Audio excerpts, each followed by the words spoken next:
Welcome to the bold analysis. I want to remind Martha Koome something I said in this podcast, that if Martha Koome will continue entertaining Kenya Kwanza shenanigans, then she's likely to go down as the worst Chief Justice in the history of the Republic of Kenya. What am I saying here? I said that in respect to a behind-the-scene push around the finance bill for the petition against the finance bill to be squashed. Today, one of the judges who was behind the temporary halt of the implementation of Finance Act 2023, High Court Judge Mugure Thande, has been transferred to Malindi in changes announced by the judiciary. And Ahmed Nasir, William Ruto's close confidant and a man that is believed to be speaking the mind of the president, took a direct swipe at the Martha Koome and Kenya Kwanza, saying that transfer of judges to some remote areas is one of the strategies that is normally used by those power dealers to punish those who they believe did not work according to the system. Justice Thande had blocked the implementation of the act on June 30th and extended the order to July 10 before the Court of Appeal overturned the order after a spirited fight by Cabinet Secretary for Finance Njuguna Ndung'u, who argued that the freeze threatened to bring government operations to a halt. Judges are currently on recess, on August recess, and will resume later in the month. Justice Thande was previously in Mombasa before she was moved to Nairobi and briefly served at the Family Division before she was moved to the Constitutional Human Rights Division. The judge who joined the judiciary in May 2015 from private practice had temporarily stopped the government on June 30th from implementation of the Finance Act 2023, a few days after it was signed by President William Samoei Ruto. Last year, Justice Thande squashed the rules published by Chief Justice Martha Koome, the Supreme Court Presidential Election Petition Amendment Rules 2022, barring advocates and litigants from making comments on the presidential election petition before the case was determined. I need to expand on this again. Last year, immediately the Azimio la Umoja sent their petition to the court, submitted their petition in the Supreme Court. The President of Supreme Court, Martha Koome, issued some orders that was stopping political players and politicians from commenting from the said case until the last petition or until the last judgment is issued.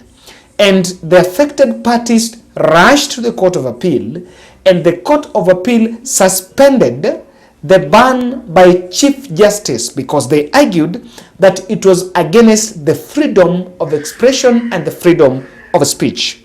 According to Justice Koome, the rules which were gazetted on 12th April 2022 were meant to ensure that both dignity and independence of the court is maintained. But again, Justice Thande, it shows that her controversy, or rather controversy with the powers to be, did not start today. It started last year. And remember, she joined the courts in 2015 from a private practice. So her confrontation with the powers to be have been three. The first one was on the finance bill. Remember, she's from a human rights point of view. The other one was about failing to comment on the Supreme Court case. Then, and 5 days to the general election, August 20 general elections, Justice Thande delivered another decision on the use of manual register to identify voters, saying that the technology could fail. So she delivered that and actually accepted the bid by the opposition wing by then, or rather by Azimio wing by then, saying that the use of the manual register was supposed to be considered since the technology could fail. Now, in the Tuesday transfers, Justice David Majanja, who was named as the presiding judge in the petitions challenging the Finance Act, moved from the Commercial and Division of Tax Division of High Court to Civil Division. So these moves have been effected, but of course they've been very controversial. This judge has been in controversy for 3 judgments. 1 is on Finance Bill. 2, she suspended the Supreme Court decision by Martha Koome to bar anyone from commenting on Supreme Court case. Number 3, she also did another judgment against a position that was taken by William Ruto team on the use of manual register. Now, it is very clear that Ahmed Nasir has raised this question. Some of us are not working in the court corridors and we are not lawyers. But if a senior counsel and a senior lawyer like Ahmed Nasir can raise this point, then it legitimizes the fear that clearly there could be some external meddling. Now, ladies and gentlemen, I want to say what is unspoken in the whole of this move. Martha Koome, there is a high likelihood that she is remote controlled. Now, that is the tragedy that might befall this country. If Martha Koome operates at the mercies of the executive, while the 3 arms of government are dependent but interdependent in terms of the operation, is because then where are the Kenyan people?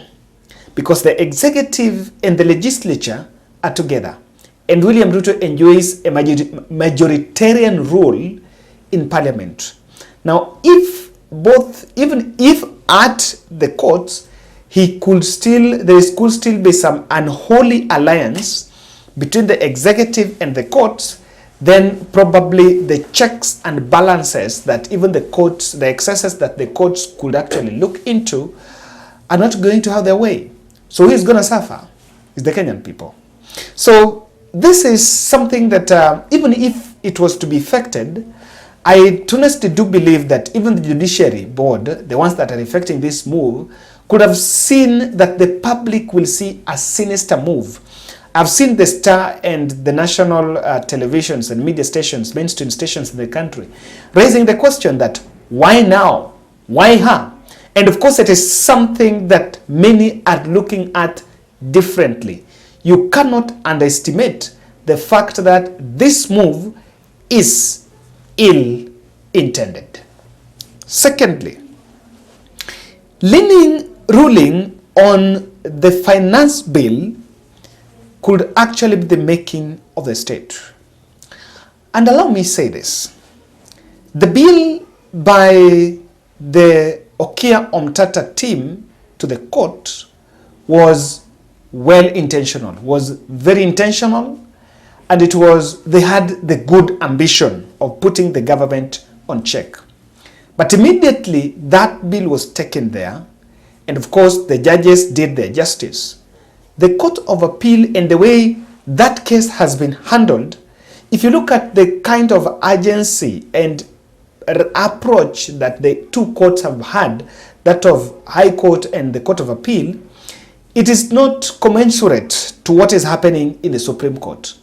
And clearly, there is a very high likelihood that if the judiciary is compromised, then it could be compromised from the top.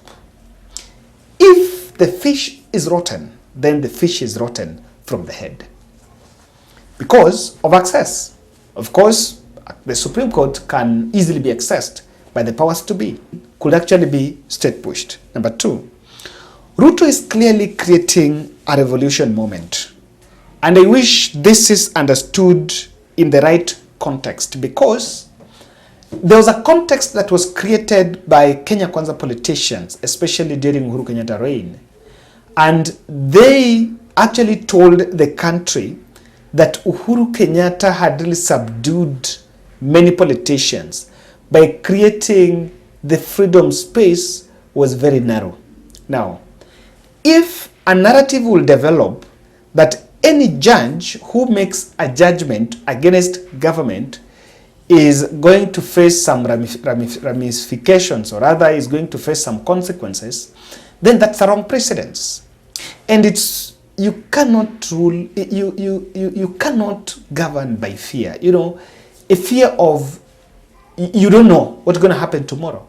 If a judge probably has been sacked because he's been transferred because of such, of course, the many political pundits are trying to link, then in a protest, people allegedly also killed. There is also fear. They cannot protest, of course, because you don't know what might happen.